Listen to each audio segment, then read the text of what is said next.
Episode 2 of The Last of Us. This thing just hits and hits and hits. Let's go. I stay up on the trends and dropping the hottest topics. All my shit is up like I'm reaching the highest mountain. Too much drip, the world is my water fountain. I want the whole thing, being broke is never an option. All things dope, they know I got it for the hood. All things dope, I even got it for the birds. 100% pure, 100% raw, 100% soul, 100% art.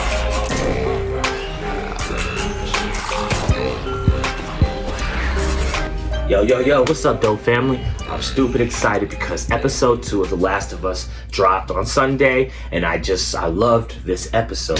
When I say that this episode number 2, it raises the intensity of the season. It gets right into it again. For so far, this show is 2 for 2 because these episodes, episode 1 and episode 2, are just straight hitters.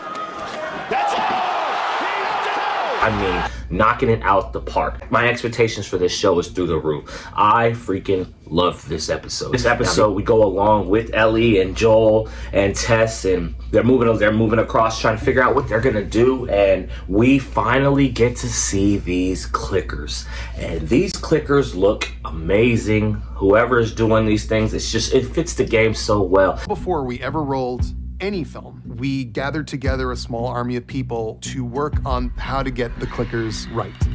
And getting the clickers right means that people who have played the game will go, that's it.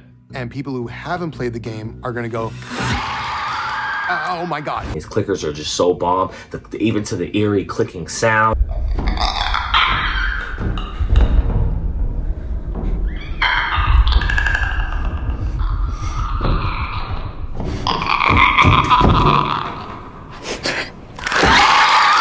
Like that, I think that they're on point with this, and I feel like this show can only do nothing but go up. HBO makes hitters after hitters after hitters. They do not miss, not usually. Even shows that I don't even care about, like Euphoria or things like that, they just hit, man. It's a different quality of show. Netflix has their hitters here and there, Stranger Things, things like that, but HBO does not miss.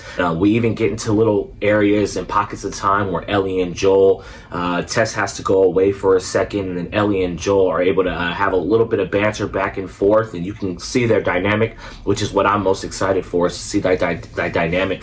We also get a little bit more of the lore when it comes to this world and things that happen. Now, a big change that happens that they have in the game, you know, you inhale the spores, they would have to wear the face mask, you inhale the spores, and that's another way that you could be infected. How the hell are you breathing in this stuff? I wasn't lying to you. But they said that that's very hard to translate on screen. In the game, it spreads through biting and saliva, but it also can spread through the air, through spores. And while that works in a video game environment, in real life, spores move around everywhere. And it's just harder to buy into the notion that spores localize and don't spread. What they do now is one of my favorite changes. Is this fungi is almost like a hive mind in terms of it is connected. The fungi is connected. So let's say something happens all the way over here, you kill an infected, like the fungi and the thing will get inside of that infected body, and it'll communicate to the rest of the things nearby, and then you're shit out of luck, pretty much. I just love that change, and I think it was almost seamless. I think they did it so well. So episode 2, dope or nope for this one. We're gonna go dope. This thing was dope, and I really do not see them slowing down. They would have to do a lot. The acting is phenomenal, and I was gonna do this a non-spoiler, so if you're still here in this video and you don't want to know what happens, it's time to go. Thank you for the support. But Tess's death. Now, Tess dies in this episode, which is so crazy to me.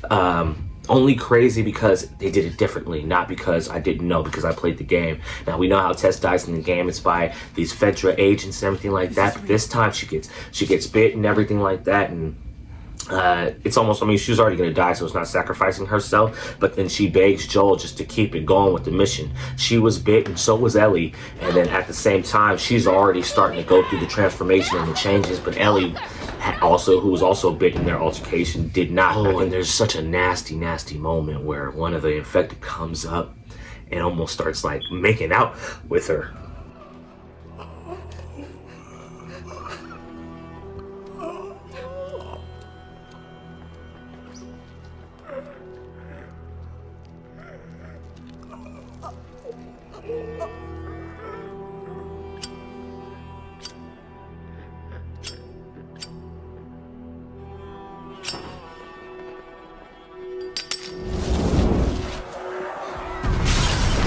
just so strange, man. It was just weird to see. Like, pause. Oh, pause. I don't like how that looked. I don't like how that looked. Wait a minute. Who are you? Yeah. Doper note for this episode. We're going dope. I can't wait for episode 3.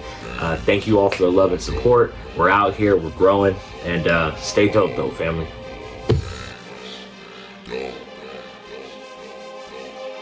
I stay up on the trends and dropping the hottest topics. All my shit is up like I'm reaching the highest mountain. Too much drip, the road is my water fountain. I want the whole thing being broke, it's never an option.